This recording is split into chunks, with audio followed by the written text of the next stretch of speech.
রমজান মাস কোনো স্মার্টফোন ব্যবহার করবেন না, নেট কানেকশনের সাথে সংযুক্ত থাকবেন না। যাদের নেটেই কাজ, নির্দিষ্ট সময় কাজের সময় করবেন, এরপরে টোটালি বন্ধ করে দিবেন। বাসার রাউটার বন্ধ করে দিবেন, নির্দিষ্ট সময় চালিয়ে বাকি সময় বন্ধ করে রাখবেন। ডিসিশন নেন, দেখবেন আপনার রমাদানের অন্য 10টা-20টা প্রস্তুতির চাইতে এই একটা প্রস্তুতি আপনার রমাদানকে অনেক বেশি অর্থবহ করে দিবে ইনশাআল্লাহ। দ্বিতীয়ত, রমাদান মাসে আনহেলদি, অস্বাস্থ্যকর এবং আমাদের জন্য ক্ষতিকর এবং অপ্রয়োজনীয় অতিরিক্ত খাবার গ্রহণ করা থেকে রমজানে বিরত থাকে। দুইটা জিনিস, এই দুইটা জিনিস যদি সঠিকভাবে করেন, আমার বিশ্বাস আপনার রমাদানকে আপনি অনেক সুন্দরভাবে কাটাতে পারবেন। এবাদত বন্দেগীতে আপনি স্বাদ পাবেন, তৃপ্তি পাবেন, স্পিরিচুয়াল যে আধ্যাত্মিক যে একটা প্রেরণা, শক্তি, এটা পাবেন।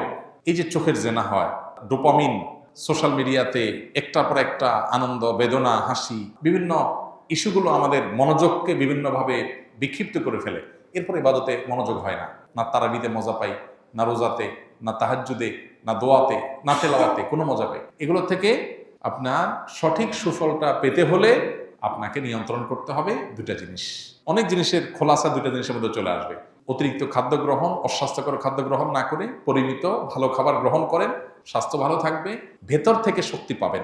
আর খাবার যখন এলোমেলো হবে, ওইটা মানুষের আধ্যাত্মিক শক্তিকে ধ্বংস করে দিবে। এবং তার সাথে মোবাইল ফোনের নিয়ন্ত্রণ, এই দুইটা জিনিস ডিসিশন নেন এবং আপনি লিখে রাখেন, ইনশাআল্লাহ হবে ইদনিল্লাহ আপনার জীবনের শ্রেষ্ঠ রমজান আপনি কাটাতে পারবেন এই দুইটা প্ল্যান করার মাধ্যমে। আল্লাহ আমাদেরকে তৌফিক দান করুন।